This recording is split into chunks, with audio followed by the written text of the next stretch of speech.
every kid is just a beacon for the moment. And that is really, really difficult at times, because if you have something that's constantly asking for your attention, it's very, very difficult to focus on the other things that you think need your attention. And it's its own unique form of exhausting to try and go through your life and get things done when you got like just a constant little distraction. Almost like an echo. Yeah. So it does something to your brain, certainly.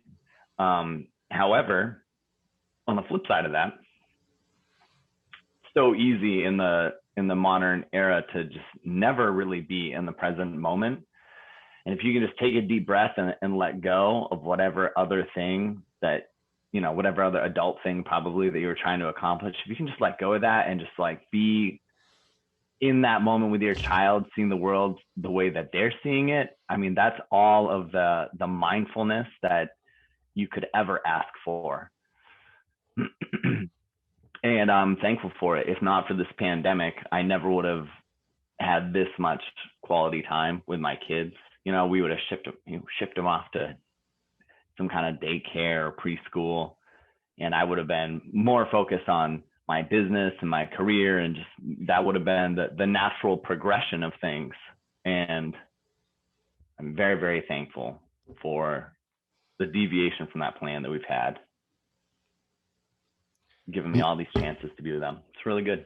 Can you imagine how, like, you were at least planning on being a good dad, but can you imagine how life altering this has been for kids whose parents were just completely absent, and then all of a sudden found themselves with nothing to do but to entertain their kid for at least a couple of months? So immediately my mind goes to the kind of work that my wife does. And so my wife is an attorney for sexual assault survivors. And studies show that during a natural disaster, there's a significant uptick in domestic abuse cases. Basically, you got, the economy is disrupted. You've got people that are out of work, and they're spending a lot more time together. And you got these, basically you have stressed out men that aren't able to put that energy where it's supposed to go. And you have these incidences of domestic abuse are on the rise. And it's likely that a lot of families are experiencing that same thing during this pandemic, because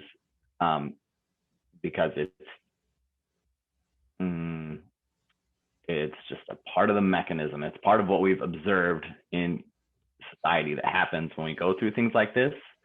However, it's also really being underreported, because the infrastructure that would support those families isn't really functioning optimally right now. I really hope that for some kids, like my kids, that this whole experience is a bit of a godsend, and that they're getting that quality time with their parents that they wouldn't have had otherwise. But yeah, there's always this other side of the coin where I'm sure some kids are experiencing more stress in their home environment than they would have normally. They're not getting that reprieve from their really stressed out parents being in a different place. Man, what a downer. It's true though. Hey man, some people are suffering. Some people are always suffering.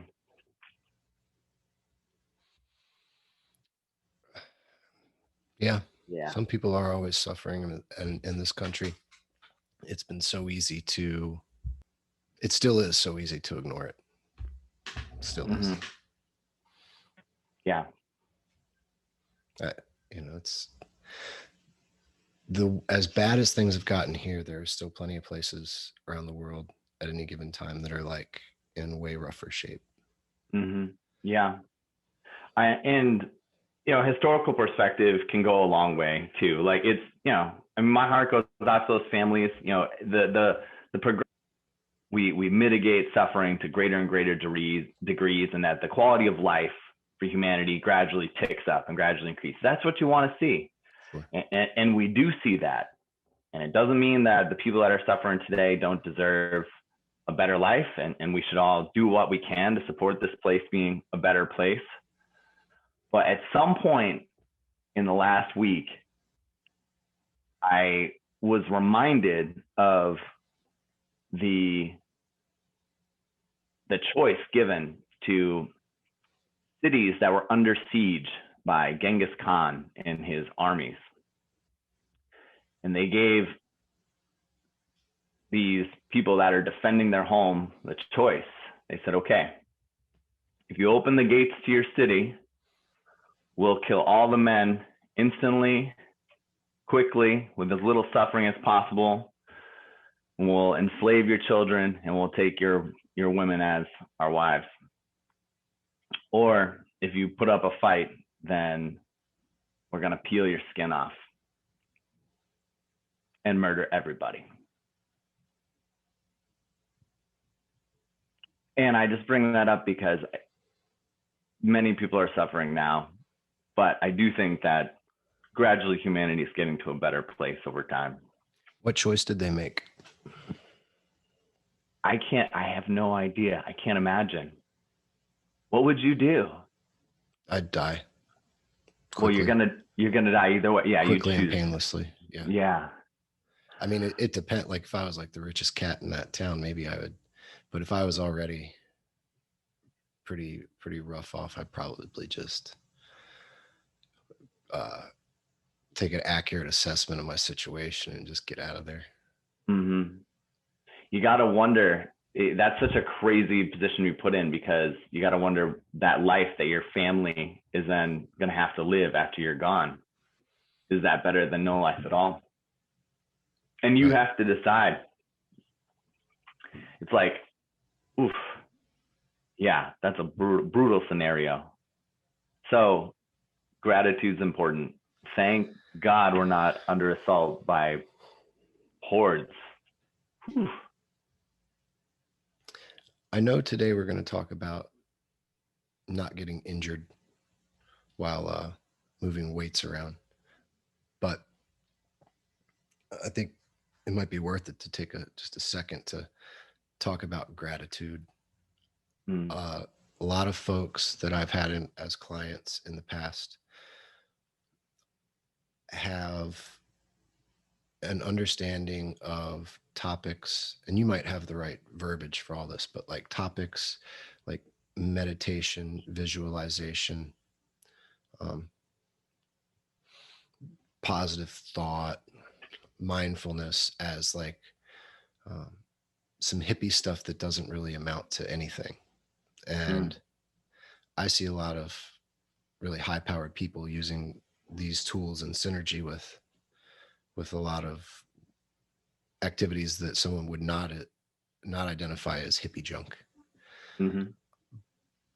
But in times where you're dealing with a lot of regular stress, it can be surprisingly helpful to, on a regular basis, like on a daily basis, do some sort of activity that forces you to acknowledge like things that you should be grateful for, or how not bad things are, or reminding you that, yeah, you've had a really shitty week, but you were kind of a rock star the week before, and actually naming what those things are.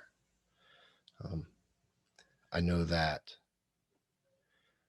when I turn on the news each morning or scroll to it, which I like to do because I speculate on stocks, and that it moves in reflection to certain types of news, but it doesn't mean that it's not really ugly, stressful stuff to look at. And if I don't do something to be a little more mindful that this is a good day, and here are the things that I have going for me, and I forget, that practice of then going to the news can really suck me into a whirlwind of being caught up in the wrong things. Is that is that a fair thing to say? Well, information and knowledge is power, right? But it's important to have the appropriate context and understanding where bits of information fit into the greater puzzle. And we're hardwired to look for threats because threats, if not dealt with, can affect our survival. And the news media is, well, I mean, it's a business. It's all about viewership, right? And getting your attention. Right. So of course they're going to display as many threats to you as they can because you're hardwired to assess threats because that's going to help you stay alive.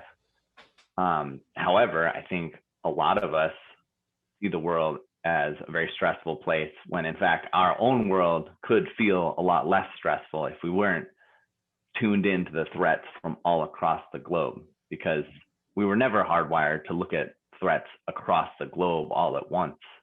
And we were just hardwired to look at the immediate threats, which usually probably had something to do with what we were going to eat that day. Yeah. So we got to live in the modern era. So we have to be able to deal with that influx of information. And so a good way to counterbalance that is gratitude. And for me personally, in my emotional spectrum, gratitude's the greatest feeling. And I have trouble getting motivated to work out a lot.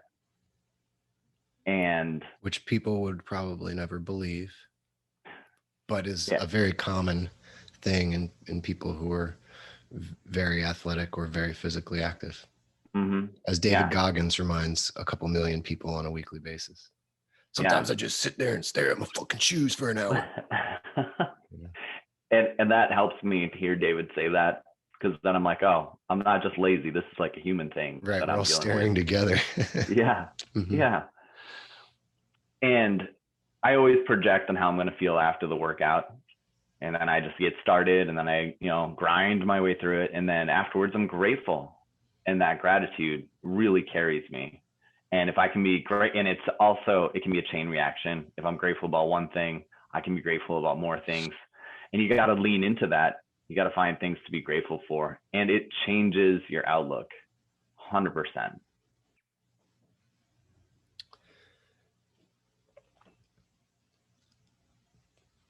4 years ago, I was very frustrated in life and had a lot of chaos going on. And I had just moved into my one of my apartments in Stockton, and you came down and visited me, and you did an excellent job of when you left, I was capable of accomplishing some tasks, which cumulatively helped me straighten out a lot of my life. And you knew me really well at the time. And so you were able to, whether you knew it or not, you were able to just do the right thing for me. But if you were talking to a new client and they were a little late coming to you as a client and they were in a rough spot and they had, for whatever reason, let's say they refused to go talk to a therapist or a psychologist, but one of the things they kept telling you, in addition to, I want to work out with you a couple of times a week and I want to move better, is I am stuck in a terrible cycle of negative thought about everything. What are two of the mental exercises that you might encourage someone to do to maybe get in touch with gratitude or get in touch with some space or some quiet, or get in touch with something that can help them recenter away from the cycle of being overwhelmed by the bad? And it's not one's fault when they're overwhelmed to be focused on the wrong thing, because that's part of what the brain's trying to do. Okay, we're overwhelmed, so it's telling you you need to focus on this so you can figure it out, regardless of if you really should figure it out. You've kind of surpassed that point a lot of times when things get really bad. The first thing that comes to mind is finding a way for them to narrow their focus. Because generally when people are in one of those cyclical negative thought patterns and they can't get out, usually they've got negative input coming from multiple directions. One of the keys to happiness is being able to order your consciousness and hone in on a narrow set of stimuli. And so for them, if I could find, and some people think of this as mindfulness, right? You're in the moment and you're thinking about a certain limited number of things. And if I am able to give them a few moments of mindfulness during the workout, that's going to be huge. And I'm going to draw their attention to it, because when you're doing something that's really challenging, first of all, if I'm training you, I'm going to get pumped. I'm going to get excited, right? And so I'm going to help them anchor themselves in this moment. And it's probably, in this example, can be a really challenging moment. Like they're doing something where they aren't able to process any other stimuli except how they're basically physically suffering in this moment. They're shaking, or they're afraid a weight's going to fall on them or something like that. Yeah, and their heart is pounding and they're going to a place, right? And I'm going to draw their attention to that. I'm going to point out to them that they did a lot of work to get to this place, and that this place, while part of their brain is just can't wait for this place to go away, and they want to get out of this place, this moment of physical extreme exertion, they also are the recipients of a unique human privilege in that moment. They are present in the moment, and they're all not going to get to that space an infinite number of times in their lives. Some people are only going to get to that space of trying that hard at something a handful of times, but right now they're able to do it. And I'm going to bring their attention to that, and I'm going to try and get just a tiny bit of appreciation of that space, and then I'm going to try and get them out of it in a safe way and allow them to decompress.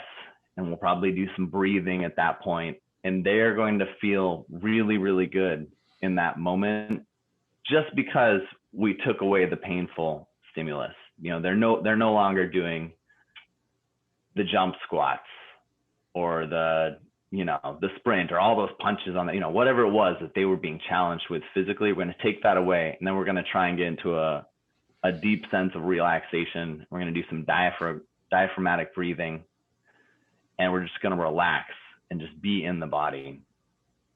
And then emotions are going to come up, and we're going to try and feel those emotions toward gratitude. But sometimes when you get people to that space, different emotions will well up. People will cry. And I'm just going to try and stay present with them. I'm going to try and I really do get like viscerally excited when I see people trying hard in those moments. And so I'm going to get pumped up, and I'm going to really do my best to translate that enthusiasm to them. And even if I don't know them, I will be able to authentically be proud of them in that moment. And I'll be appreciative of their efforts. And I'm going to try and give them that perspective that they need to appreciate what they just did. And so if this is a client and I have the opportunity to be with them while they're in that dark space, I'm going to do that, because that's what my skill set is. I'm a personal trainer, and I help people with their exercise. But beyond that, I think what can be really, really helpful when we have those cyclical patterns is, frankly, lowering their expectations. And this is really counter to the narrative that we get as a culture, that the only people that are successful are the ones that try harder and work harder. And that's all fine and good. But the people that are the most optimal performers, the people that are putting out all that effort into accomplishing everything in this world, I hope that they're able to do that from a place of balance, where they've got their foundation set, where they've got their emotional and their mental health stabilized, and they've got it's like Maslow's hierarchy of needs, right? They're fed, they're financially stable, And then, and, you know, some people have to go through a lot of suffering to get those initial needs in the hierarchy met. But there's this concept in Buddhism about second darts. Like if something happens to you, it's like a dart into your being. So if you break your foot, that's Crack. the Foot's initial. That's the initial assault, and you have to deal with that, and you have to cope with that. But if you break your foot and then you immediately think, "Oh my God, my daily commute is going to be so much more difficult. I might lose my job. If I get attacked right now, I'm not going to be able to run away or defend myself."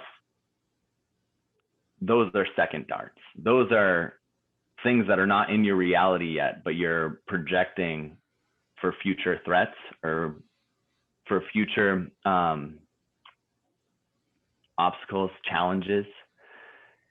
And if we can just stay focused on just the foot and be aware that whatever other things that we are associating with that foot are products of our mind, well, we are in a unique or an ideal situation to deal with those products of our mind, because we can focus our thoughts elsewhere. And we can choose to find something positive that's not a dart, that we can try and take advantage of the situation. Because there's always going to be problems. There's always going to be those first darts. But if we can control those second darts, or at least be aware of what the second darts are, it's a little bit easier to evade, a little bit easier to get out of the way. And so what I'm trying to say is, if we can focus somebody's attention on the things that they are able to achieve, because most of those cyclical thought patterns that people get stuck in, a lot of it is our second darts, are things that we're creating in our mind, or it's a narrative that we're imposing on ourselves. Not to say that people don't have real suffering and real challenges in their life, but your mindset is everything. And you can make any situation bearable and an opportunity. I don't want to say any situation, because those Mongol hordes, I don't know how you can make that an opportunity, but we'll say a lot of the situations that most of us are dealing with, we can find a way to turn those into an opportunity, or at least something that's not as devastating as the darker parts of our mind will try to make it.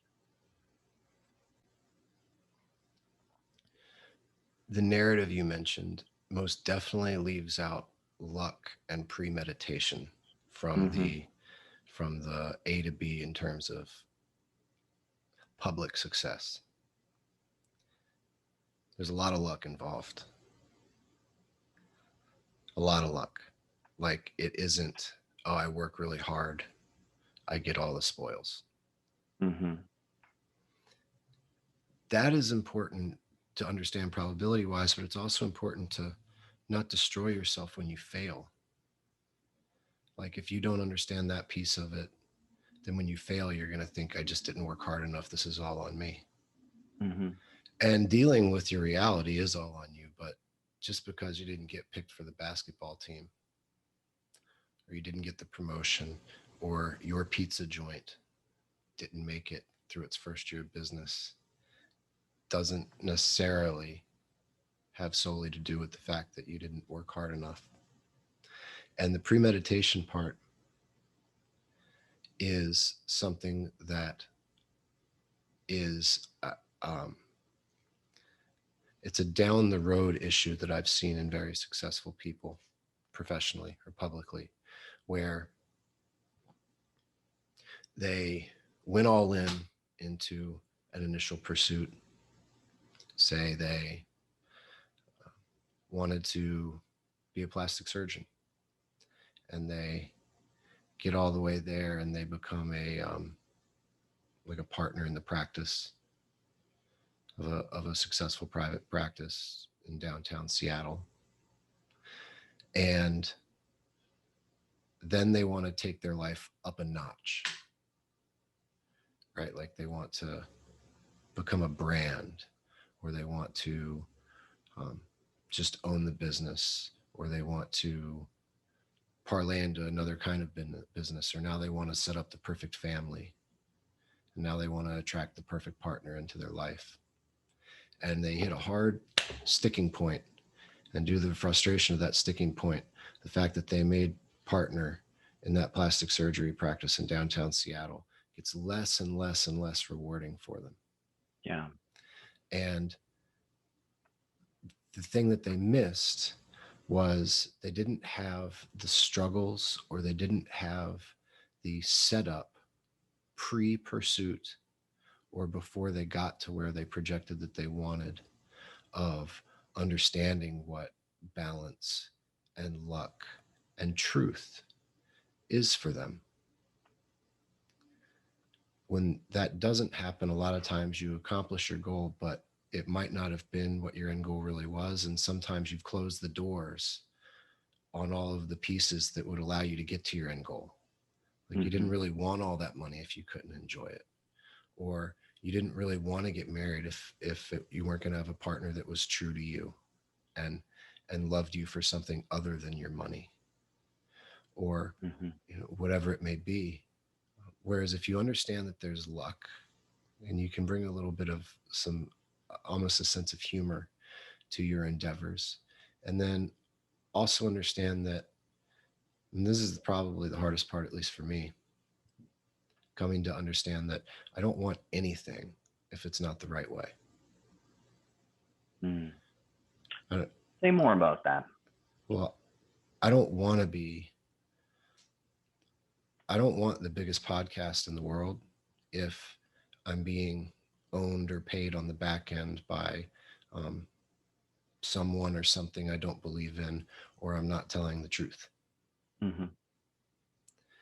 And I don't want the biggest podcast in the world if I'm not embraced and loved and made to feel whole all the time by like my family and friends behind the screen. And if I can maintain those things and my life, and I say podcast because we're sitting here doing a podcast. So this is how I'm choosing to spend my time.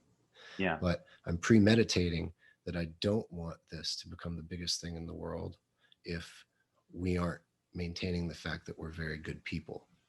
Right. As an example. And of course, then have full, whatever it is, without checking those boxes. I just don't want it.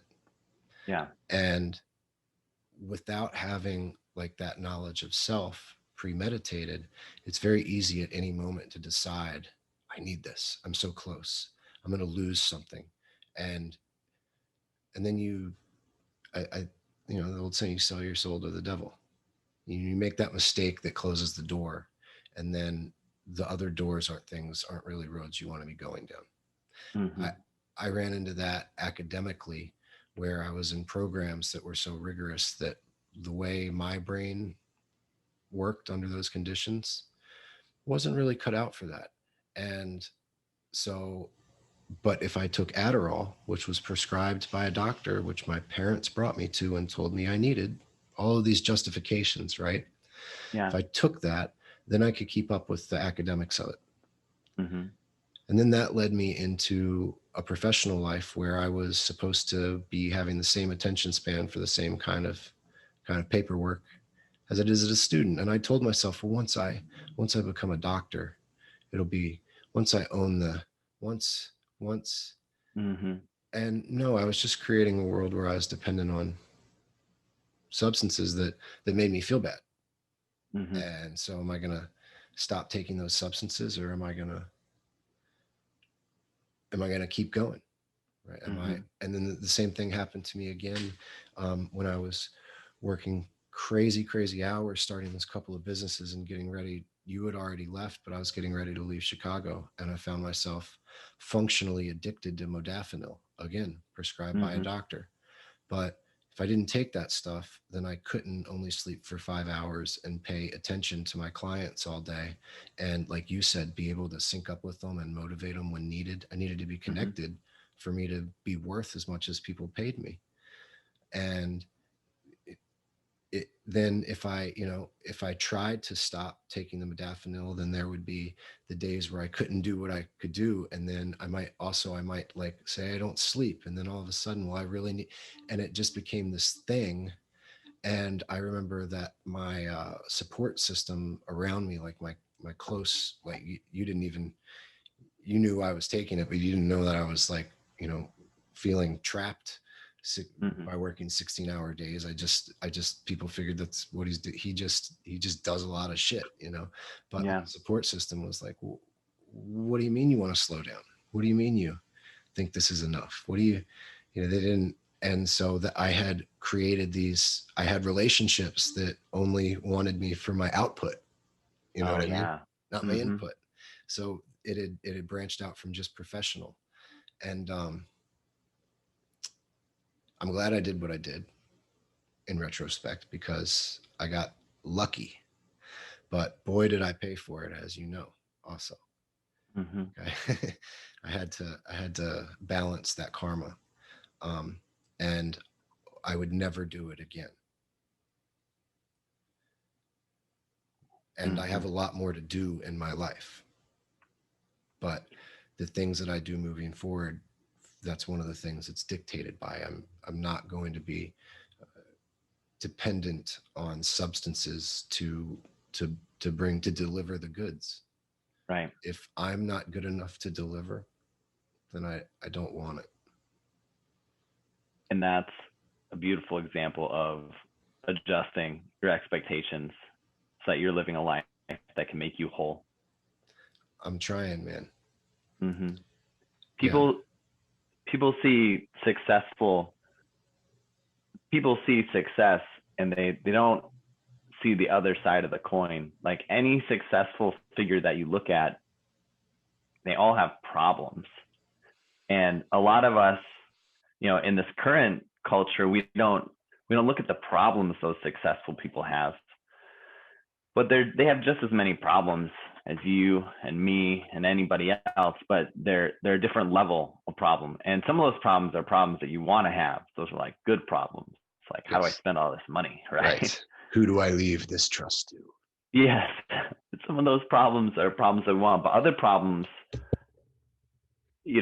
we would find them to be crushing. And I wish that culturally we didn't only show just one side, just the highlight reel of somebody's life, or just the positive elements of having quote unquote success. I wish that we also showed the struggle and the sacrifices that people need to make to get there, and the sacrifices that they're okay with making, because I think that would help more people appreciate what they have and understand what is right for them in this life, not thinking that on the other side of some achievement, there's there's greener grass, or there's a life that they just don't have in this moment, but that they could have, and that's free of problems, because it's not. Every person who's successful is also suffering, because that's part of being human, and they're dealing with a lot of problems, and they've chosen those problems, and that's part of why they're successful. But we need to, in this life, we need to kind of decide what problems we're okay with dealing with, and that's a highly personal decision, and you really need to honor who you truly are when you make that decision, because if you don't, you're going to find out, and you're going to have to, as you said, pay off that karma. And one of the ways that I look at success is finding the little spot in this world, or the little piece in this life where you are suited to deal with those problems. Because there are problems in this life that you are the perfect person to solve. And that's the position that you want to get to in this life. You got to find the right problems for you. Like whatever the movie of your life is, you are the hero. And there's this incredible battle that you are the only person that can win. And like, for me, some days, my incredible battle that only I can win is like, only I can sweep this kitchen floor right now and take care of this 3-year-old. I'm the only one that can. Nobody can do it better than I can, because it's my floor and it's my kid. And I need to see it like that. And it needs to happen. It does. And I'm the only one that can do it. The universe called on me, right? Yes. And you can have that perspective about your life, but if you are trying to live a life that you are not suited to, there's no point to that. And I don't think you're making the world a better place. And if you're not making, and you have the capacity to make your little piece of this world just a little bit better, there's something you can do every single day to make it just a little bit better for everybody around you. And if you're not, if you haven't set up your life so that you're able to thrive just a little bit, or so that, and when I say thrive, I don't mean that you're not suffering or that you're not dealing with problems all the time, but because you will be, because that's life. Like, life is solving problems, but you got to try and set it up so that they're the problems that you can solve. And I think some of us need to I'll just speak for myself. I think I've been deeply unhappy in the past because I was trying to solve problems that I wasn't ideally suited to solve. Like, I wanted to have elements of success that truthfully I wasn't prepared to do the work for, or I wasn't, or maybe through luck, I wasn't equipped to do that work. Or maybe it wasn't luck. Maybe it was just totally my disposition and who I am as a person, or the choices that I'm willing to make. But my wife has this great saying. She's like, if you're not happy, if you're not happy, it's because you're not getting something that you want. So you either need to go and get that thing that you want, or you need to decide that you want something else. You need to change your mind. Mm. And ordered problem solving. No wonder I like her so much. She's the best. She's pretty great. I got to admit, I've known this woman for over 12 years. And she said this to me early on. She's been saying this the whole time I've known her, but it wasn't until the last 6 months that I really started to internalize that. Because whenever she said that, my instinctive reaction was, no, that's just being lazy. You got to go get the thing that you want. Don't change your mind. Changing your mind is lazy. Go fucking take it. Yeah.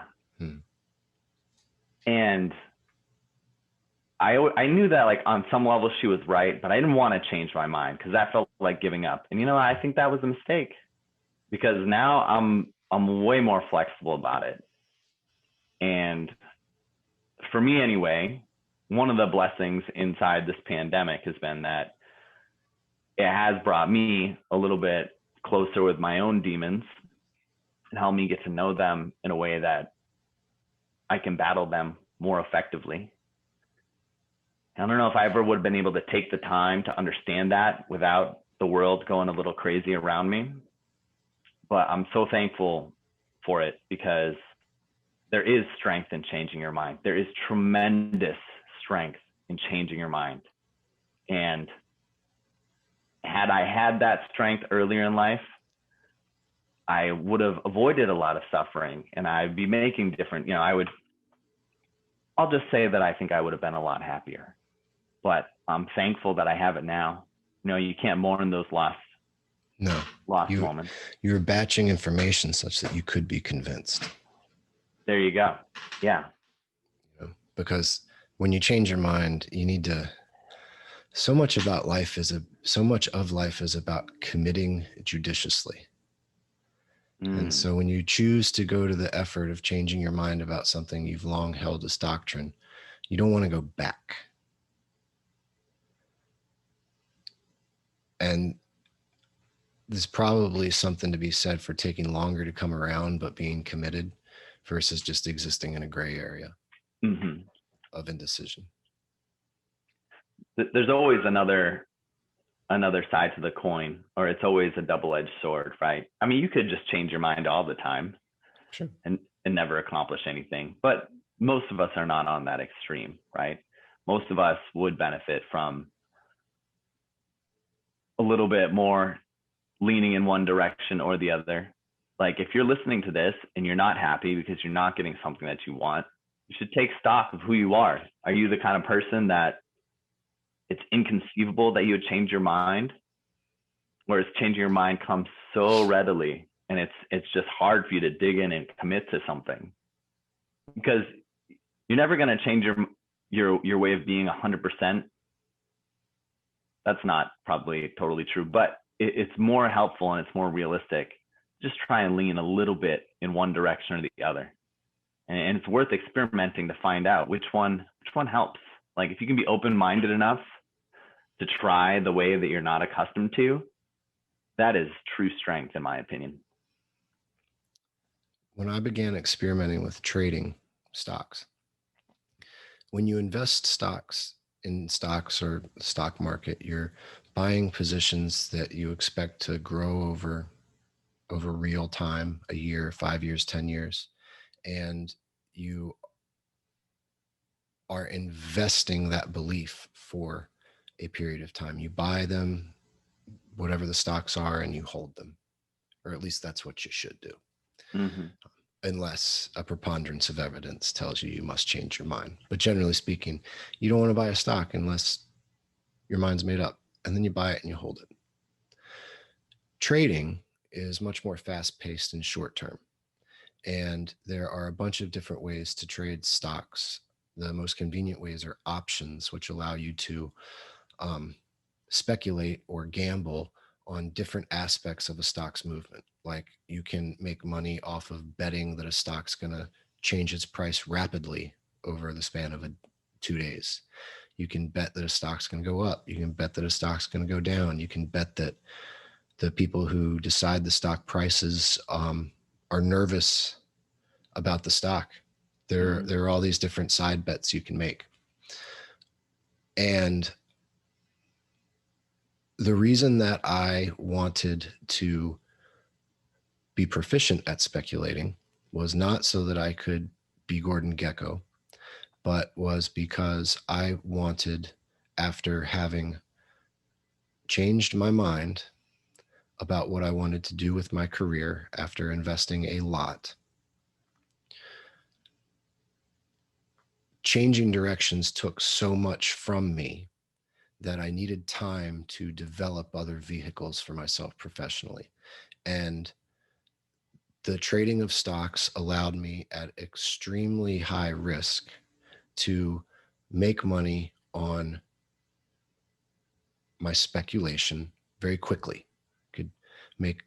I could make a good amount of money in an hour if I speculated properly. And little did I know, as I began on that journey, that I would be essentially testing human critical thinking in a very similar way to fighting. And in fighting, the losses are physical, and in speculating, trading stocks, the losses are monetary. And in both, in one fight or one trade, you can lose your life, metaphorically speaking. Your career can be done. And there's a lot of fear in that potential risk. Especially, like, there are big firms that trade, and wealthy people give firms portions of their money to trade that they're not really worried about. But someone trading professionally, a professional speculator, is literally putting their security on the line most days of the week, up until they've spent years surviving that until they can have a savings account. But that savings account is their seat at the table to speculate up until then. And in watching other traders, along with myself, mentally wrestle with these decisions of when and how to bet or speculate on stocks, I watched so many people make the right call and then talk themselves out of it and pull out of a position before anything had happened. Myself included. Over and over and over and over. And what the fear told me initially, and what it tells everybody else, is, whew, I was about to lose some big money. Glad I pulled out of that. But the way the math plays out is that in order to make money as a trader, you must lose on a regular basis. Everyone loses. When you extrapolate out your decisions over a high frequency of trades, if you're meant to be a trader, your wins will be more, they will accumulate more money than the losses take from you. But it doesn't, you don't have a streak where you just don't lose any money. You have to lose money, because what you're testing is your, no one is right all the time. It's your ability to assess things accurately. And you have to just you have to show up every day basically and have parameters that you're going to assess and do it over and over. And the more consistently you trade, the more often you do it, if you stick with it and ignore the emotion, if you're meant to do it, you'll still be in the game. And if you're not, your money will go away. It's as simple as that. But the only way to do that is to commit to your decisions and to allow yourself to lose. And that was enlightening to me. I thought financial wizards somehow had crystal balls, or they had such a good command of the earth that they knew how everything played together, and they just orchestrated these massive numbers. And even in high frequency trading, like quant computers and algorithms, that's not really what's happening. It's scalping bits and pieces out of opportunities over and over and over and over. And it's wrong all of the time. And that is literally how decision-making plays out for human beings. And I was lucky that that was synergistic in my understanding of what I wanted to continue doing with my life, because it made me a lot, it changed how I approached all of these new things outside of healthcare that I didn't know anything about. I stopped being afraid of losing. Oh my God, you have to lose. You have to fail. You know that saying, you have to fail forward. That's a really remarkable element of trading that I didn't quite understand. You and I have talked about it a little bit, but just now you helped it really blossom for me. It's so much like jujitsu. You know, in jujitsu, it's this grappling martial art. And I don't care what your physical attributes are. If you go into a real school, you're going to lose. You're going to have to tap out, meaning that you're in some kind of joint lock or a chokehold, and you have to tap out. And if you put on that gi and you're a white belt and you go into a real school, you're going to be tapping out all night long. And that's going to go on for years. And it takes a certain kind of personality. It takes a certain kind of personality to want to roll around with other human beings. That's just not for everybody. But another thing that keeps people out of that sport is that you have to become comfortable with losing.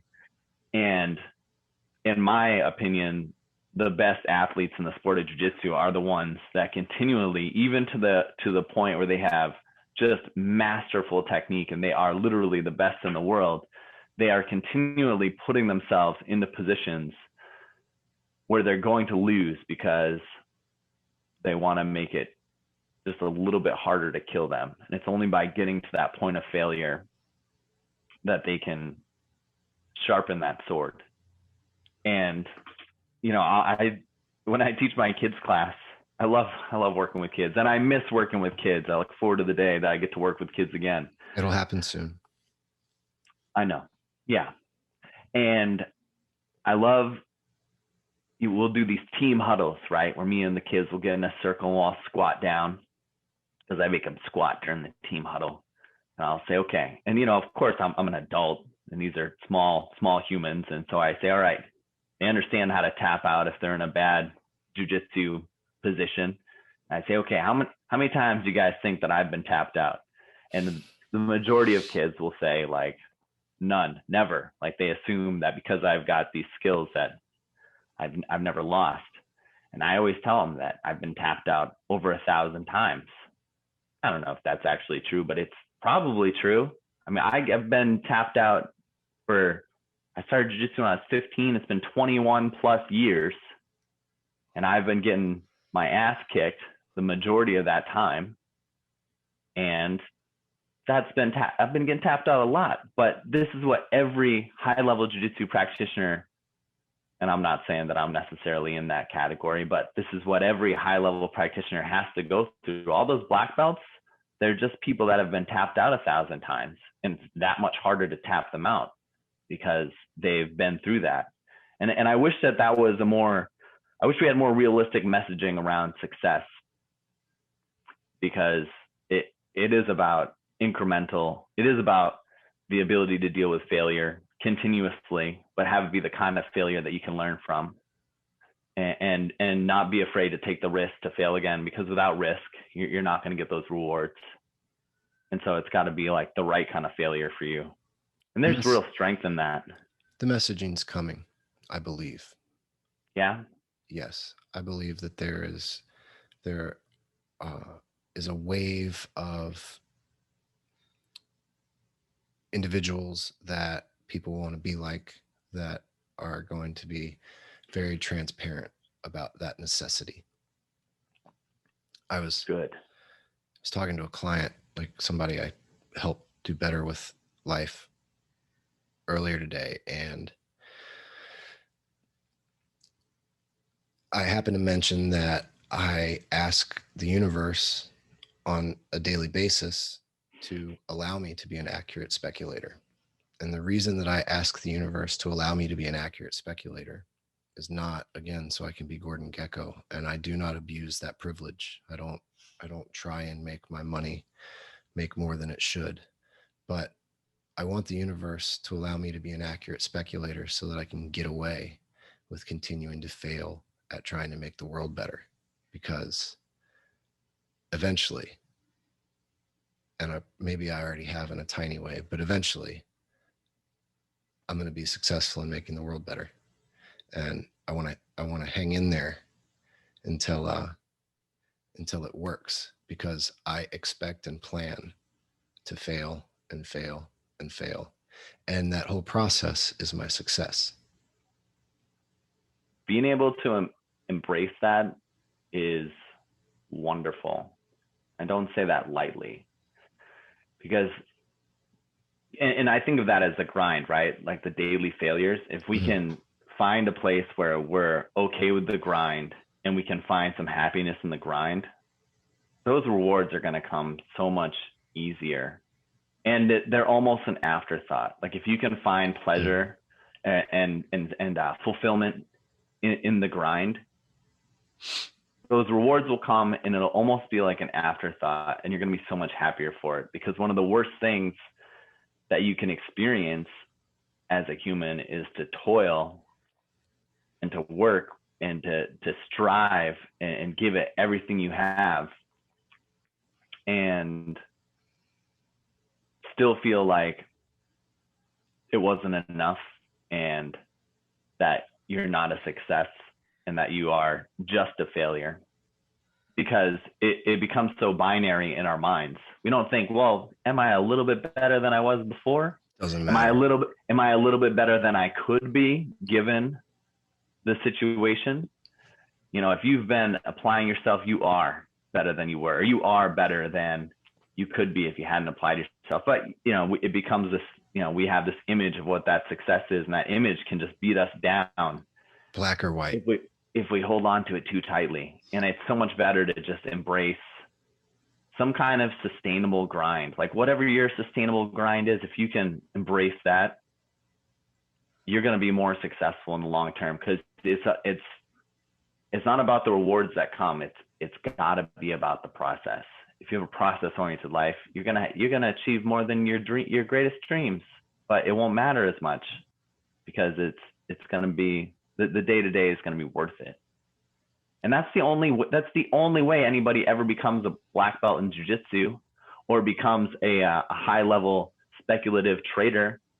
They don't do it because they go to bed every night thinking, yes, I'm going to be a black belt. I'm going to be a black belt. No, they do it because every day they're like, well, this is enjoyable. This is worth it. This is fun.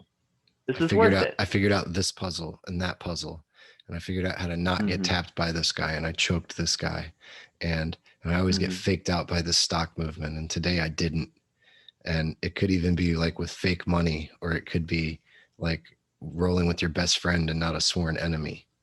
But Yeah. that's, and those people, I think this is what you're getting at, they tend to transcend all that other stuff. Like they reach their goal, they get the black belt. Yeah. But it wasn't because they said this isn't over till I've got my black belt. It's because they said this is what I do.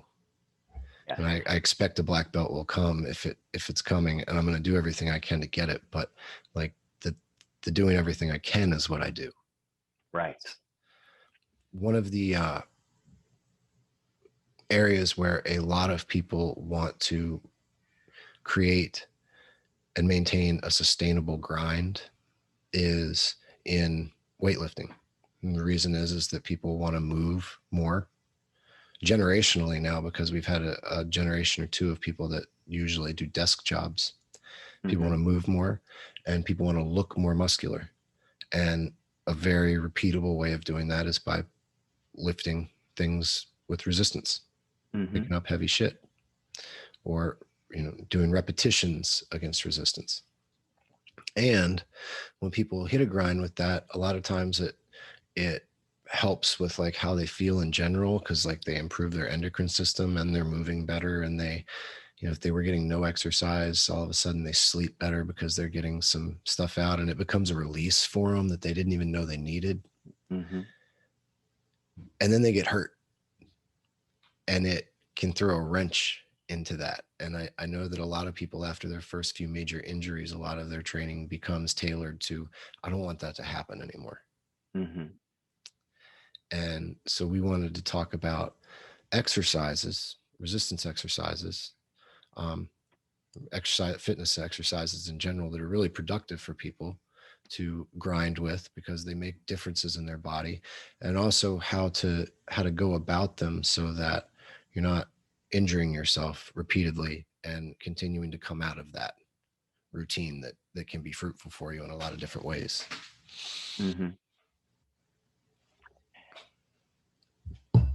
Beautiful topic. I've been excited to talk about this. And it's kind of two questions, right? So the first question is, what exercises can I do so that I look like I work out? Bingo. And the other question is, how can I work out and not hurt myself and not destroy my body in the process? And these are two different pursuits that are intertwined, because you can't, if you're pushing your body hard enough to make the adaptations that your body changes, then you're pushing your body pretty hard, and you are coming close to that point of injury. And that is something that you need to handle judiciously. And anybody that's been in the game long enough has hurt themselves at some point. And so the other question is, how do we do this sustainably? And you have to have skills and knowledge in both arenas if you want to maximize your time in the gym. And so which one do you want to tackle first? I want to tackle some of the most productive exercises to make yourself look like you lift weights, to make you look like you do whatever you do.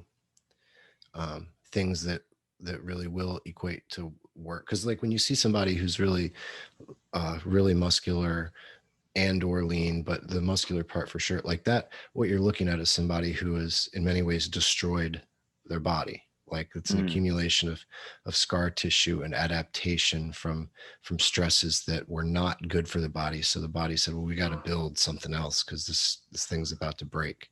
Yeah.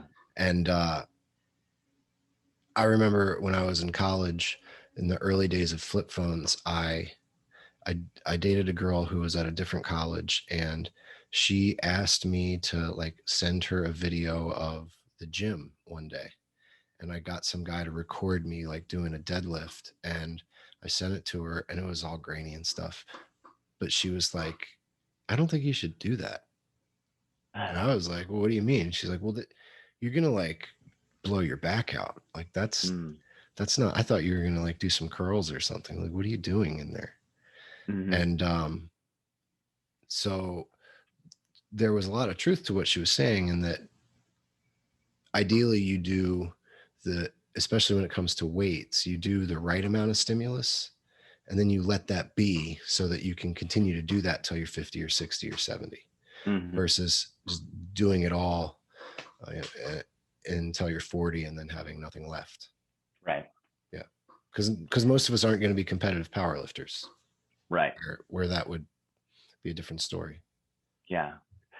Um, let's start with, so, and again, it kind of, the gradients change a little bit, because the difference between your aesthetics and your athleticism, right? Sure. And there can be people, there's this terrible saying in some old school jiu-jitsu circles that's like, look like Tarzan, fight like Jane. Mm.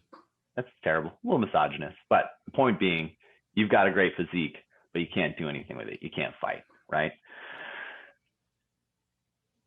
The American fitness culture has been profoundly influenced by bodybuilding. If you go into most American gyms, and if you see most people that are trying to exercise, just, we'll say organically, right, from whatever influences they have in their life, they're gonna be copying some kind of bodybuilding template. So we should start with bodybuilders, because that's sort of where we are culturally. That's where our origins are. And well, these athletes are, they're athletes in aesthetics, yes. Right? They are, if there's anybody that's figured out a way to make your body look a certain way, those are the bodybuilders. And without getting injured. Right. Exactly. Yeah. They walk that very fine line better than anyone. Mm-hmm, absolutely. Where I see most people going wrong with bodybuilding is not that they are engaging in the riskier components of it, because the way I understand bodybuilding training is they do their big lifts. So the big lifts being they deadlift and they squat and they bench press. These are the powerlifting competition lifts. And they probably also do like a pull up or a bent over row, some kind of heavy pulling movement.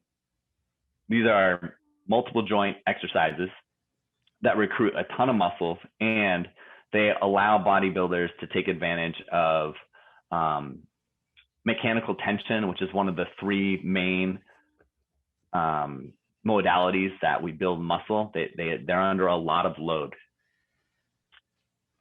After that, after they do these big lifts that require a lot of different muscles, the bodybuilders will start sort of going down the body in more isolated exercises. So let's say that you were doing a pull-up style exercise where you were pulling, you're working all your back muscles, you're working your biceps, you're working your rotator cuff and your rhomboids and your middle and lower trapezius. You're working all of these muscles and your lats. After that, they're going to go down and they're going to start isolating, right? Where they'll just work the external rotators. They'll get some bicep curls in. Yes. And that method works. That method is going to incur enough damage to your system that it's going to elicit the response that you're looking for. Your body's going to send the messages to build more muscle if you've created the environment where that muscle can be built, meaning that sleep and eat. Yes, sir. Amongst other things, but yeah, that's right at the top. Yeah. Got it. Oh. And you got to sleep, as you talked about, and we're going to put out a big thing about, but like, I didn't just say eat, you gotta sleep. Mm-hmm. Hell yeah. You got to sleep. And we're going to take, for now anyway, we're going to take the drugs out of the equation, right? So if you're a normal person, if you do a big lift and then you do isolation exercises afterward, you will have provided your body with enough stimulus to build muscle. But if you don't sleep, or if you don't eat in a way that's going to allow you to reveal that physique, meaning it's not nutritionally sufficient and it's not at the appropriate number of calories for your body, you know, that can also, you can sabotage yourself by not sleeping and by not eating properly. That's a good methodology. That's going to make you look like you exercise. and that's going to work. But the problem that I see most people running into with that with that general template is that they don't know how to hit the big lifts. And so if they do hit the big lifts, they're either not doing them with enough weight. I've seen that more with ladies than with men, or they're hitting the big lifts improperly so that they're going to get hurt, because the big lifts are where you're likely to hurt yourself in this scenario, right? So there's a lot more to go wrong with multi-joint movements than just making your arm do that. right. Most people can figure that out. Yeah. Most. But yeah, then when it becomes a row or a deadlift, you're doing this times 10. Mm-hmm. And so what we've got to do here is we got to get the coaching. You're not very likely to figure out how to bench press properly if you don't get a coach. Right. Just doing it all by yourself in your garage. Yeah. There's nothing wrong with getting a coach. Everybody who's ever gotten to greatness in anything had somebody that went down that path before hand down the knowledge to them. This is how human beings have functioned in the world since the beginning of time. Like, you need to get a coach to teach you how to do that thing.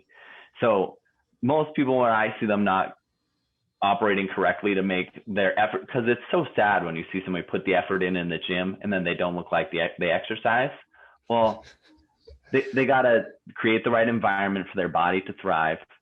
And they've got to, usually they're missing the big lifts. Like, I see people come in and they'll spend an hour in the gym doing isolation exercises, and like, they kind of look like they lift, but they're leaving a lot on the table for sure. So we should start there. That's the biggest thing. I also want to pick your brain about what kind of conditioning for the cardiovascular system that is most appropriate for people that are engaged in this bodybuilding modality. So if you want to look like you exercise, and you're the big lifts and isolation exercises sounds good to you, should you also be doing some cardio purely for aesthetics? I'm not talking about longevity here, but just, you're a normal person, you're not taking drugs, you're doing your best to sleep and eat, you're hitting those big lifts, you're doing your isolation exercises. Should you also be using cardio purely for aesthetics? You should do cardio, in my opinion, almost every day or at least half the week. And the reason why is, actually, let's talk about real quick the reason why people don't. They get in their head, someone starts doing a bodybuilding type workout routine, and they get in their head that they're gonna look like Arnold Schwarzenegger. And they are not. They are not. It's going to be a decade before they get in the realm of being able to do the things that would make them capable of being that way. The reason that's relevant is, and they're like, well, I don't do cardio because I don't want to burn muscle. You ain't that big. You're not going to burn your bench pressing muscle from going for a run. So with the focus of people's goals and what you're being very, like you're saying it on purpose, this being what people look like, the leaner you are, the bigger you'll look. And in order to add muscle consistently over time, using a bodybuilding type resistance routine, you need to eat a surplus of calories on a regular basis.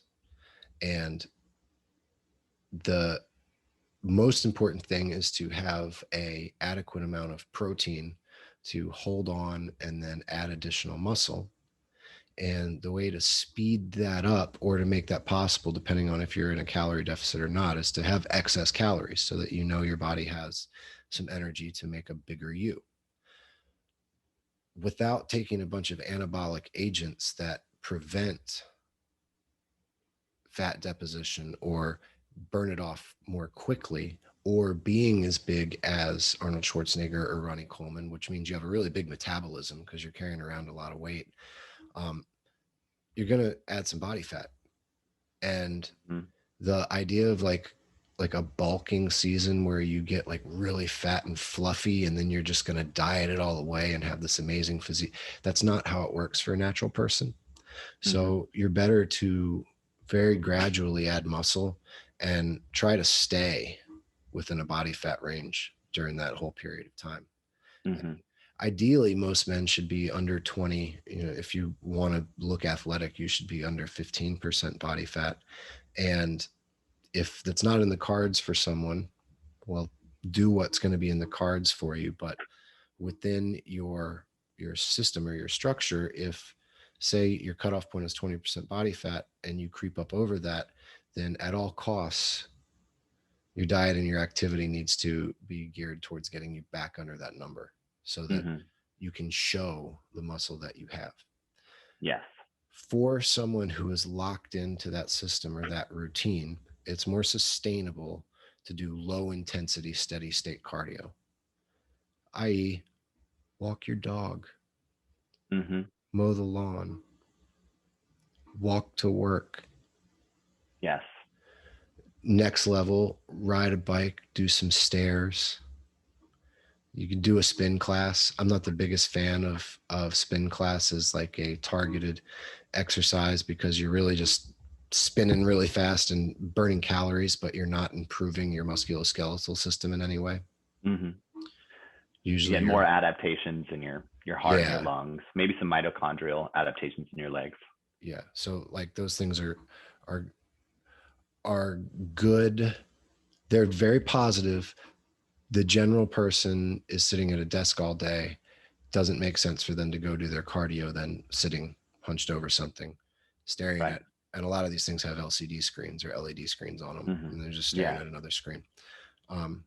So like going outside, if you live in a place where you can do that. But with all that said, going for runs with your buddies, or, you know, going and playing a soccer, like in a soccer league, or going on extra long bike rides that might burn some muscle or that sort of thing. I think that the general person shouldn't be afraid of having that sabotage their bodybuilding gains. I think they should embrace that kind of cardio, make sure that they're consistent with their diet and their training. And each year they're going to have added a little bit of muscle. Yeah. And it's important to look at it in terms of years. Yes. And I can't remember where I saw this, but I feel like it is common for bodybuilders to do like 30 minutes of cardio, not super high intensity. 3.7 to 4.3 miles per hour.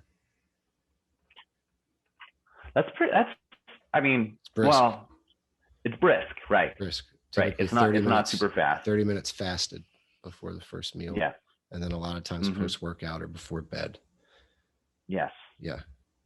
And the reason they do it right before bed a lot of times is to burn off any carbohydrates or glucose that was residual from their final meal, so that they're not in a fat burning mode when they go to sleep. These bodybuilders are smart. I'm going to need to process that for a second. They want to get rid of all their carbohydrates before they sleep. Yeah. So they're in more of a not actual ketogenic state, but they're leaning in that direction. Yeah. They're not giving their body, if they have created a need for protein, right? And people who take bodybuilding seriously will incrementally over a period of, say, a year, build up their protein to where they see the scale change, and then not go much past that until they hit a sticking point, and then add in a little more protein and add in a little more protein. They're trying to fuel themselves, typically as a bodybuilder, with carbohydrates for the insulin and the easiness of that nutrient shuttling for their excess calories. Really high protein diets. And if you're a serious bodybuilder, you might be eating 350, 400 grams of protein a day. That's a lot on your kidneys. And bro science, or whatever you want to call it, they've known for a long time that if you have a bunch of sugar before you go to bed, you're not going to have lost as much body fat than you will in the morning would if you just had protein and fat. Right. So this is more in their cutting phase that they'll Not engage even in. Oh, not because really. yeah, because modern bodybuilders try to the percentage basically modern bodybuilders try to keep a six-pack year round. Wow. They don't want the estrogen and like catabolic spillover of excess body fat. And they found that it's easier to maintain more muscle mass if you have less body fat to lose during your cutting season. So prior to a contest, they might go to an hour morning and night of steady state cardio, low intensity. But yeah, year round, they'll typically do 30 minutes either in the beginning or the end of the day, often both, especially if they take anabolics, because then they can do extra work. Right. They can get away with it. Yeah, for that reason. Because they want to go to bed with a bunch of protein, and the body's going to synthesize naturally about 7 grams of protein per hour, give or take, depending on how big the person is and how big their intestines are and so on and so forth. So if you're eating whole foods, I mean, it could be anything, but maybe you had a hamburger and there was a bun and you just wanted the bun and you're just hungry. But the point of that cardio being at the end of the day rather than like right after the workout or right after work would be to get rid of the sugar. You still have food in your body. You still have protein that you're digesting. You only lost a half an hour, and then you go to bed and get up, burn a little more fat. And yeah. Yeah. So I want to see if we can round out. I think we can do it pretty quickly. This little section on bodybuilding. So the way you're going to get the best results, we've sort of covered that. Now, how are you going to stay healthy and not get injured when you're engaged in a bodybuilding modality? I think it's going to hark back a little bit to our last discussion about work capacity. You're going to have to work. You're going to have to do enough exercise within the amount of work that your body can handle. And you're not going to want to exceed that by too much, or even if your form is on point, even if you're getting enough sleep and eating properly and not having too much other stress in your life, if you work out too hard, it's going to take too long to recover, and it's going to be counterproductive. It's like if you want to get better at anything, you don't go and do the hardest possible iteration of that. You do what's appropriate for you so that you have a chance to get better over time. What are go ahead. And I was just going to say the other important metric to keep in mind when we are in this bodybuilding template is that it's very important to understand that the reason they go absolutely ham on a certain body part is they're only hitting that body part like once a week. Now, most people that go into the gym, they don't want to just spend an hour on their chest. But if you're into bodybuilding and that's the modality that you've adopted, then you're going to be in for some long workouts on a very narrow scope of what your body's capable of. So that's going to require its own form of discipline, and that's okay. But it's important to appreciate how much that you can only go that hard because you have a ton of recovery baked into the program, meaning that you're only hitting your chest once a week, and that's why you can go that hard. So make sure that you're recovering appropriately.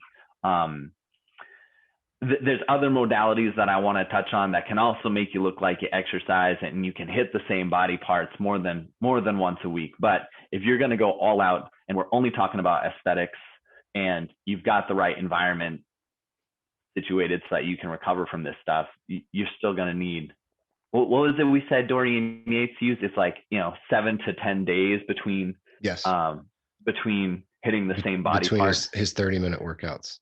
Yeah. So you're going to have to recover.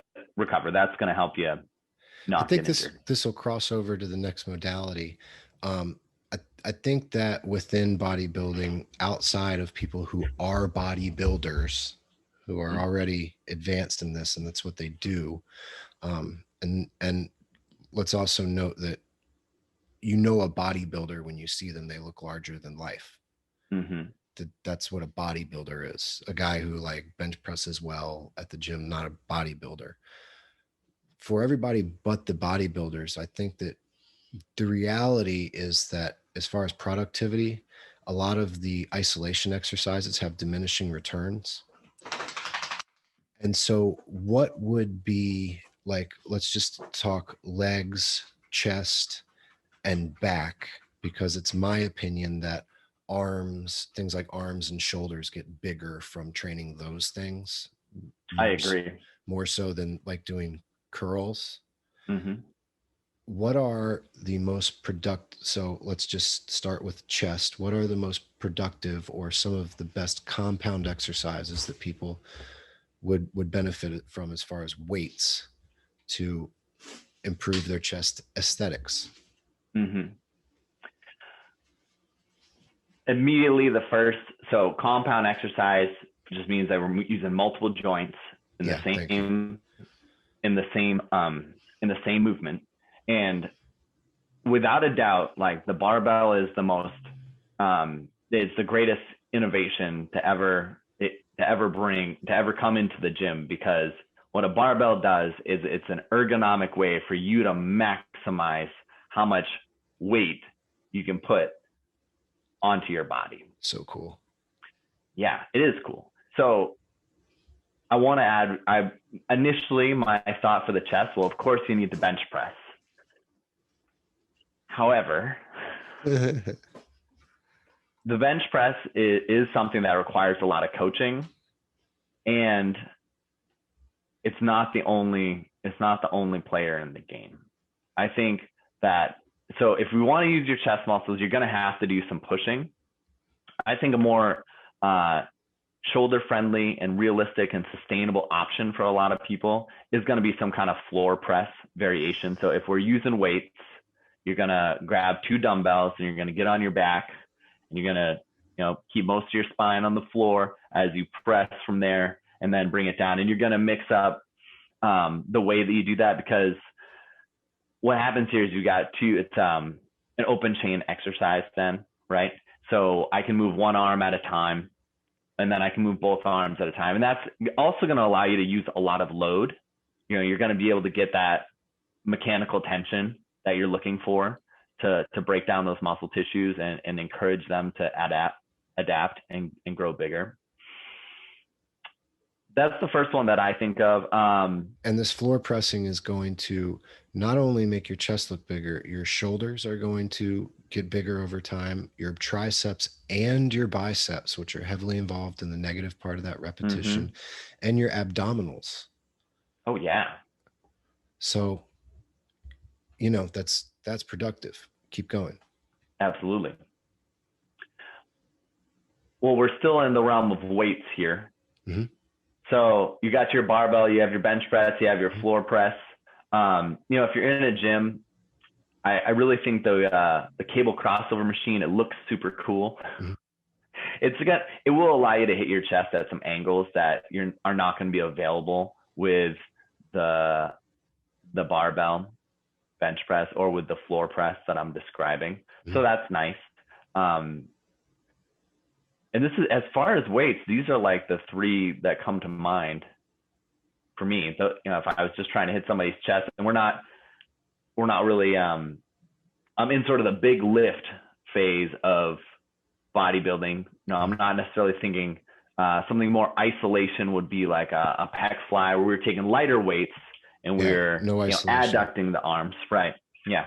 But as far as compound exercises go, I think these are your best bets. Okay. How about back?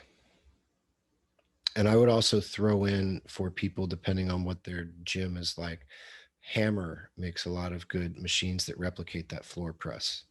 Like if you're not in a gym where you can just lay on the floor, Hammer machines will allow you to kind of like set the weight where you're in a similar place, and you can do things safely, more safely.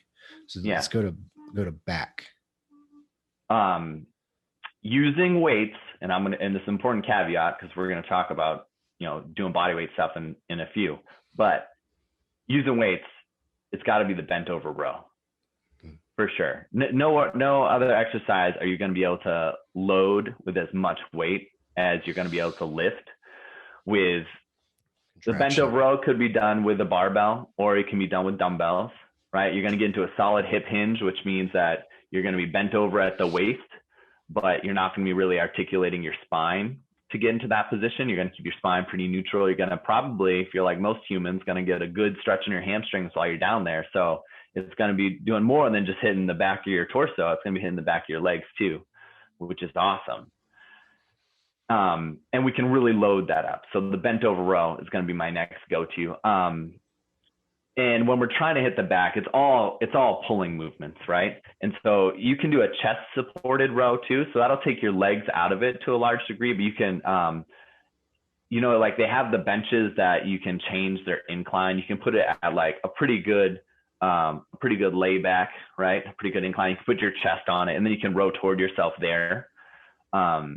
You can also use, if you're familiar with a landmine, that's a tool. It's basically like a barbell that's, you could just put one end of the barbell in a corner. And if you can get that end to stay there, then you can do rowing with weights on the other end. T-bar rows. Yeah, exactly. But you got to have that other side anchored. Otherwise, the physics won't work. These are all great options for rowing. And that's how you're going to get the most for your back muscles for sure. Legs. This is going to be a twofer, right? And almost a threefer, but your best bet for your compound exercise is just going to be the traditional, the squat and the hinge, right? So some kind of deadlift, some kind of squat variation. In recent years, it's become more popular for people to also use the hip thrust. The hip thrust, I think it's got a lot of great elements to it. Fun fact, the man who invented the hip thrust, his name's Bret Contreras, and they call him the glute guy. He came up with the idea for the hip thrust watching Ken Shamrock versus Dan Severn, one of the original UFCs. And he was like, somebody was mounted. I think Severn was, this is like an old school fight. Severn was mounted and Bret Contreras was watching. He's like, well, man, if he could just lift his hips up more violently, he could get out of this. And the hip thrust, remedial version of it would be to just lay on the ground and put a barbell over your hips and then press your heels into the ground, with bent knees to lift your hips up. And then to make it more advanced, what Bret Contreras, figured out that we can do is you can put your upper back on a bench and then lift your hips up. But all three of these exercises, the squat, the hip hinge or deadlift, and the hip thrust, all of them are going to hit multiple muscles. The hinge and the hip thrust are going to be more muscles on the back side of your legs. Good. Where did you lose me? Hip hinge, everything froze. Yeah. So you didn't hear anything about the hip thrust? Yes. Oh, okay. Yes. Look, if you're going to the gym and you are doing some kind of big lift for the lower body, so if that's a hip hinge or it's a squat or the hip thrust, but it's some kind of compound exercise for your lower body, and you're also doing some kind of rowing or pulling movement, and you're also doing some kind of bench press or floor press movement, that prescription of compound exercises, you're going to need a little coaching to do them correctly. But if you do those things, you will be giving your body sufficient stimulus to grow some damn muscle. And that will make you look like you work out. If you want to go the weightlifting route, you don't need to have necessarily have a personal trainer to guide you through every workout, but take the time up front and make sure you're doing a pressing movement, a pulling, a rowing movement, and a squatting movement, and get someone to make sure that you're moving properly while you do those, so they actually activate the right muscles. And that will help you not get hurt and also help you look better. Body weight. Oh, yeah. Before we move on to body weight, I just want to throw in there, because we're talking about bodybuilding, I think it can be a really valuable exercise to have people look at bodybuilders from the early 1900s. Look at people that devoted their life to exercise before the influx of anabolic agents into the sport. So I used to know a couple of their names. One of them is Maxick. If you look at this man, Maxick, he was a strong man or a bodybuilder type back in the day. If you look at these figures, it can give you more realistic expectations for what's possible for a body that is focused and determined, but not on drugs. Yeah. Fantastic. Yeah. So, and these men, I'm sure there were some women too, but these folks, they prioritize lifting weights and they prioritize body weight exercises. So when we talk about absolute strength, that's how many pounds or kilos can your body move. When we talk about relative strength, that is, what are the feats of strength that your body can perform?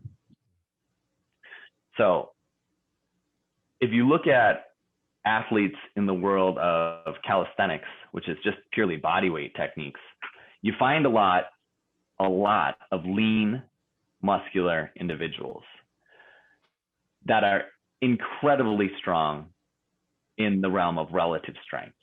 And I would wager, oh yeah, for sure. And I would wager that a lot of those people also have very high levels of absolute strength, but absolute strength is not generally where they spend their training time. The cool thing about calisthenics is that you're going to be able to train body parts with more frequency. It's not going to tear your system apart and require quite as much recovery as absolute strength pursuits require. But for the body weight athlete, you know, for your upper body, again, it's going to be your pushing movements. And the cool thing about really all exercise is that there are progressions, right? When I was first thinking about what is the best exercise to make you look like you work out, and I wanted to just come up with one. I was like, what is one like if you could only do one exercise, what is the exercise that's going to make you look like you work out? And this is a little bit of a cheat because some people are going to train for a very, very, very long time and never be able to do this. But I was like, of the population that can do a freestanding handstand push-up, I would wager that almost all of those people look like they work out. I did see on Instagram earlier this week a 300-pound man do a human flag. Goodness. But that's like the outlier of the outliers, right? Right. For the vast majority of people, when it comes to body weight pursuits, if you can, part of this training modality necessitates that your body mass index is not too high. Like you're going to need to be a little bit smaller, leaner version of yourself if you're going to push your whole body weight off the floor using just your arms, right? That's an advanced progression of a pushing exercise that is going to give you a lot of bang for your buck.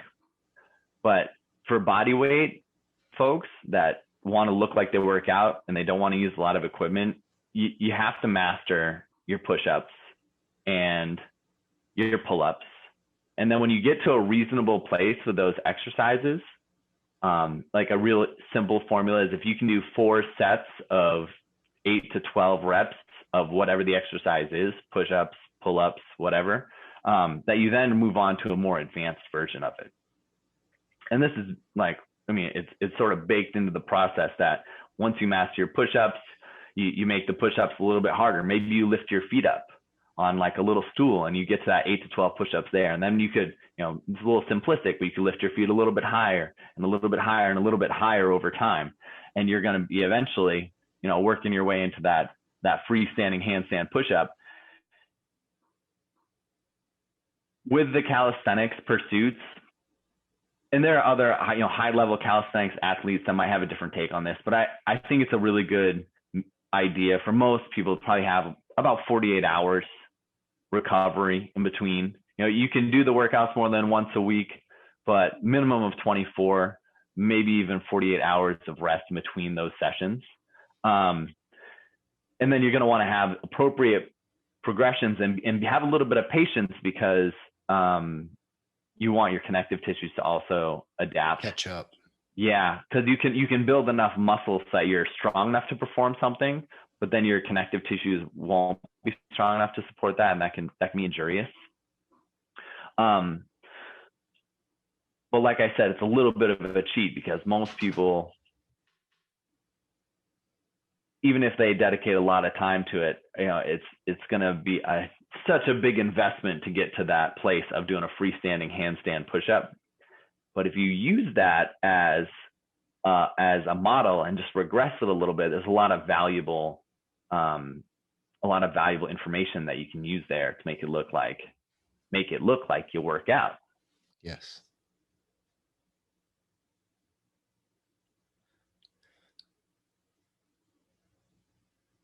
How often should people gravitating towards CrossFit probably rest between workouts? I've seen more injuries from CrossFit than anything else, but it isn't that the exercises people are doing are inherently wrong. Mm-hmm.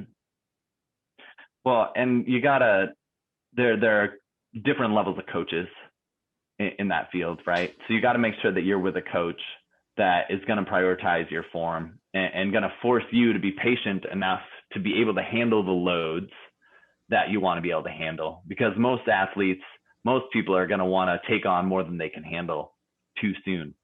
So you're going to want to have a coach that can pump the brakes for you and make sure your form's on point. And then by the time you get there, it's going to be so satisfying. But I would go back to that 48-hour rule minimum. Right. With a CrossFit workout, you don't want to be. It's really optimal if the next time you go into workout, you're capable of a little bit more. Right. That's really optimal. And this isn't how it normally goes, right? Like, you're going to show up, you're going to check the box. You're not going to feel amazing. You're not going to feel terrible. You just did the work, right?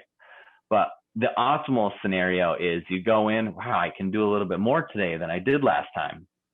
That's a good feeling. And it's more a common feeling actually for people that are just beginning, just starting their fitness journey. You'll make initial adaptations very quickly. But for those CrossFit athletes, I would go back to that 48-hour rule. And I would also be checking in on my performance. Like if you're doing something that is taking all of your willpower to accomplish, and then you think you're recovered because you're not sore anymore, and you go in and you do that thing again, I would expect you to be able to do it a little bit better. And if you're not able to do it a little bit better, or you're doing it significantly worse, then the metric you were using to gauge whether or not you're recovered is not accurate because you weren't recovered. Sure.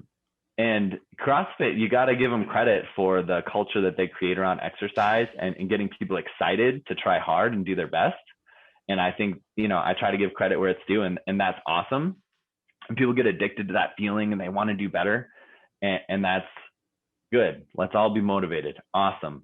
Let's also make sure that the metrics are going in the right direction, and not just from your willpower, but from your body being able to make the physiological adaptations to the work that you put in. A person wanting to argue with you would say, well, sometimes you've got to suffer through workouts for months on end such that your body can do an overhaul and ultimately figure out how to deal with those stresses and come back from it. In respect to CrossFit specifically. Mm-hmm. I don't think that's a real argument, because by nature of CrossFit, you are going to failure so often that you're not really allowing for adaptation when you're forcing yourself through that. It is true that you might go through months without actually gaining strength, especially if you've been doing it for a really long time. You're reaching near a plateau, and you may need some certain aspects of your body to catch up, but you're going to slow down the ability to catch up by crushing yourself without allowing adequate rest. And CrossFit competitors often within their competitions find themselves having to do some cardio. Mm-hmm.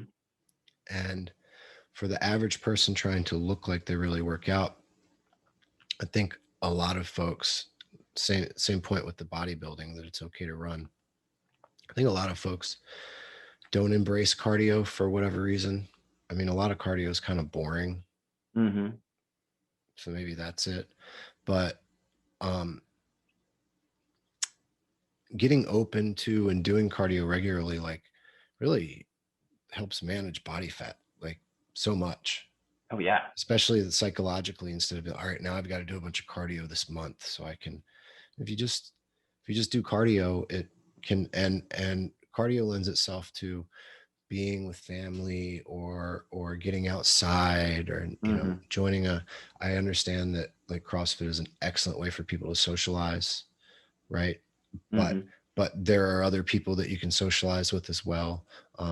Looking at maybe other ways of getting workouts in while giving yourself a little more recovery, because 3 days of heavy compound lifting is a lot for a natural person. Yeah. A And week. it's plenty. That's I plenty. think so. Yeah. Dorian Yates would say so, in terms of those durations of workouts. Not that he's the be all end all, but you have as much experience as anybody in this last decade, and people crushing the weight 7 days a week. That's more about really enjoying the weights, usually. Right. Mm-hmm. And if you're the kind of person that really enjoys the weights, you can find a way to make it happen, but you're not going to be able to go with that high of an intensity. And I think there's plenty to be said for, if you want to lift weights every day, God bless you. Let's make it happen. But you got to manage your intensity appropriately. You're not going to be able to go super hard, but you will look like you exercise, but your main thing is going to be, you need to not get hurt. You need to do appropriate exercises. Perfectly and said. make sure you don't hurt yourself. Yeah. So that way you can keep doing it every day. Yeah. That's what you really want to do. Totally. Yeah. So 100%. I think I'd like to just take a moment and look at some athletes in respective sports and their physiques.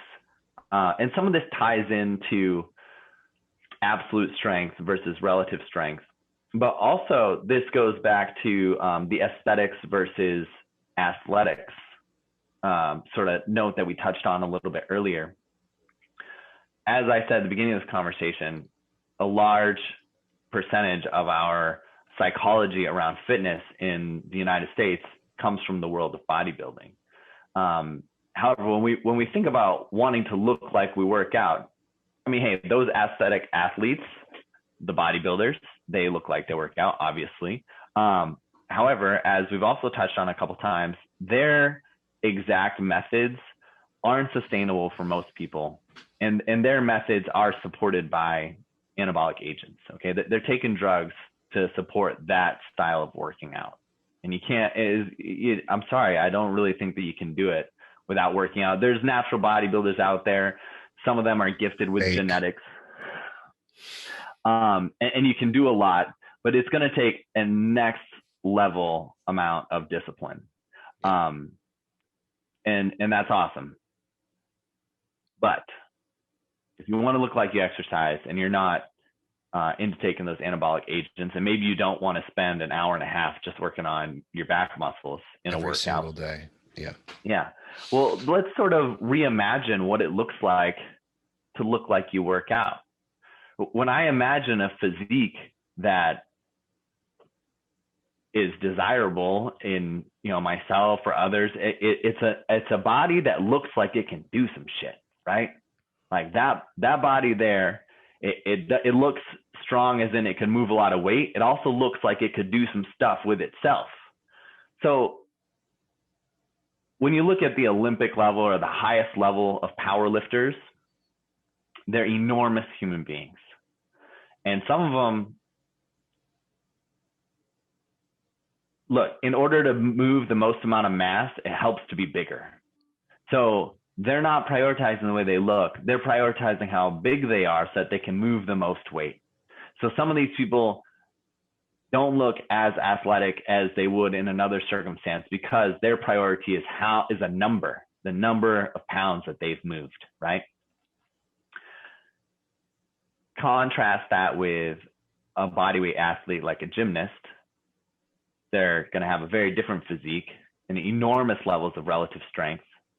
And still we're looking at very, with the gymnastics athletes, we're looking at very, very long workouts in my, the way that I see the method to accomplish those feats. Where was I going with that? Longer workouts. Well, their physiques look a certain way, right? Reimagining what fitness looks like. Yeah. I cannot think of many sprinters, like high level sprinters, that don't look like they work out. These are athletic people. And I think there's really something to be said there. Like, how fast can you move your body through space is a great attribute to train if you want to look like you work out. Looking at, athletic sprinters, long jumpers, people like, people that do that broad jump, those athletes, they are going to lift weights and they're going to be doing some kind of explosive movement with their body. They also, of course, these by and large will be genetic outliers, these athletes that we're talking about, but their training methods also have a lot to do with it. If somebody wants to look like they work out, I think your best bet is to take some elements from all of these folks. You want to be touching on your absolute strength a little bit. You probably want to prioritize relative strength because it will help you keep your body mass index in a place that's going to make you look like you work out a lot.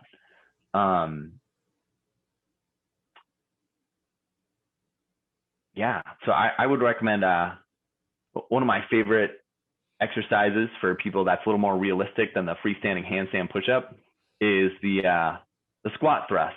So this is going to be using some absolute strength metrics for your upper body and then some relative strength metrics for your lower body, right? So, and I think this is a superior alternative to Olympic lifting, because with Olympic lifting, you're more focused on that absolute strength metric. So just how much body or how much weight you can get up over your head.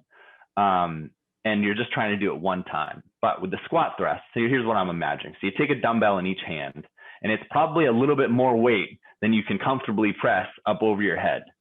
But you're going to add a squat to it. So you're going to squat down and you're going to explode out of that squat in such a way that the ground forces created by your feet are going to transmit through your core, and it's going to allow your arms to get that weight up over your head a little bit easier and a little bit more sustainably than it would be able to. And then you're going to come down and you're going to do it again, and you're going to be able to do it for higher repetitions. You're going to get an overload in your shoulders and your arms because you're lifting more weight than you could just by themselves. And you're going to get a lot of metabolic stress in your legs. You're going to be using those fast twitch muscle fibers that you see from sprinters. And I think this is not the most entry-level accessible exercise for the majority of people, because you have to have that proper overhead range of motion. So it requires, and you have to have an appropriate squat depth and the appropriate ankle and hip mobility to get down there. But it's not a terribly difficult exercise to learn. And if you can learn how to do that exercise, I think if there's only one thing you can do, I'm going to put it out there. I got a lot of alternatives. I'm going to put it out there. I'm going to say, if you could only do one exercise to make it look like you work out, that's what I'm going to say. I like that. That's the squat hinge. No, it's a squat thrust. Thrust. Maybe it's a different name for the exercise, but you're squatting, and then at the top of the squat, you're pressing weights up over your head. Sure. And with a kettlebell, that's called a thruster. Maybe, maybe it's squat thruster is what I'm thinking of. Might be just similar exercises with different names, but that's definitely a fantastic full body exercise. And I didn't think about all the different ways that it's actually stimulating your body. Oh my God, it's beautiful. It's got a lot going for it, right? Hell yeah. But hey, let's talk about some alternatives, because if you don't have full overhead range of motion in your shoulders or your hips and your knees aren't allowing you to do that, I think you can still check those boxes of moving your body quickly through space, having a compound exercise that is challenging you from like a relative and an absolute strength perspective. You mentioned kettlebells. Yeah, kettlebell swing's a productive one. Oh, hell yeah. You're going to get that violent hip extension that those sprinters are getting. You know, this one, it does take a little bit more coaching, I would say, than the squat thrusters, but it's not a terribly high bar, and you can learn how to do it. Like whoever is listening to this right now, you can learn how to do a proper kettlebell swing. If you're not able to do the squat thrust and you're going to be doing a kettlebell swing, I would want you to pair that with some kind of upper body technique, probably in the relative strength domain. So you're going to want to be doing some kind of push-up progression that's challenging for you, or some kind of pull-up progression that's challenging for you. And that's going to be, or you could do both, right? So we've gone from one exercise to three, but again, the bar is pretty low for learning how to do these movements, and you're going to get a ton of bang for your buck. And I see no reason why you couldn't do those things multiple times a week if you enjoy them. You got to have some fun doing them, though. Pull-ups are very productive for looking athletic, aesthetically speaking. They kind of have that same limiting factor built in as the handstand push-up, right? Like you're going to have to keep your body weight under control. I think relative strength techniques or goals are really appropriate for people as they age, because a lot of us tend to put on weight as we get older, and these kind of goals are going to encourage you to keep your weight under control. Yes. Yeah. Yeah. And stave off a lot of injuries that start showing up as people get older and they atrophy, things like their shoulders become really imbalanced. Mm-hmm. If the whole time you've been doing, 5 pull-ups several times a day, then your shoulders have remained stimulated and you've continued to, like you said, have that awareness of needing to control your body through space. You're going to be a savage.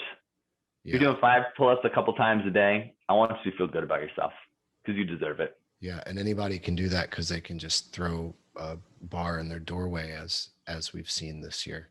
Mm-hmm. It's a really simple thing to do. I think in terms of leaving the house, that for boys and girls, beginners gi jiu-jitsu is a really great way to look like you are athletic, even if all you do is get beat up in there. I shouldn't say beat up. In beginners jiu-jitsu, you probably, when you're around other beginners, you don't really, it's kind of like when babies, like little kids run into each other and they just bounce off, and rarely, I should say, things break. A bunch of people who don't know what's going on, typically the injuries happen when like somebody runs into someone else that isn't looking. It's not really that somebody snapped someone's arm. Right. Well, and the injuries that I see in beginner jiu-jitsu aren't usually they're usually not from techniques being applied properly. Those are injuries from too much aggression, usually. Right. And it's just like a spaz moment. Right. And those people can be dangerous for even black belts to roll with. Sure. Yeah. But yeah, I think that, and the gi specifically, because you're activating so much of your arms and your lats and your arms, shoulders, and back in moving and grabbing on and moving someone around. And the coordination and total body stimulation that you get from moving against another person who's kind of resisting in all of these different vectors just does an amazing job of stimulating the muscles that you'd think like only people who work out a lot must have. Mm-hmm. Like I remember I got veins in my arms and abs became visible that I didn't really realize I had after a decade of bodybuilding, just from probably 6 or 7 months of jiu-jitsu. I would also point out that wearing the gi is probably a little bit safer in the beginning because you have so many more grips. It's harder to have those spaz out moments. Sure. Yeah, jiu-jitsu is a great example. I hadn't really thought about ways to look like you exercise outside of like a gym context. Yeah. But yeah, certainly like martial artists look like they work out for a reason. They're doing things that are explosive. They're doing things that require a lot of relative strength. And there's that cardiovascular component. Like they're in high intensity zones with their cardiovascular system that lend themselves to Kind of the kind of similar adaptations. almost to a sprinter. Of course, sprinters don't have someone just running up and trying to knock them off of the track ramp, but that would be a whole new element, maybe a new sport they should look into. But Yeah. how's Thank your you, hand? Patrick. It's getting there. Okay. I've had it immobilized for about a week. I've been icing it pretty hard, and I'm gonna go see a new doc on Monday, and I'm just gonna try and get some PT for it. Good. Yeah. Thank you. Hey, my pleasure. Thank you, man. How many podcasts did you do today? 3. You're a savage. I didn't do any others this week, so balance. Yeah. Still though, that's a lot in one haul, man. Appreciate you taking some time with me. That was fun. Oh, I appreciate you taking the time with me. This is the one I've been really excited about. Yeah. Cool. Rock and roll. Tell the family hi. All right, we'll do, brother. Talk to you soon. All right, I love you. Bye-bye. All right, love you too, man. Later.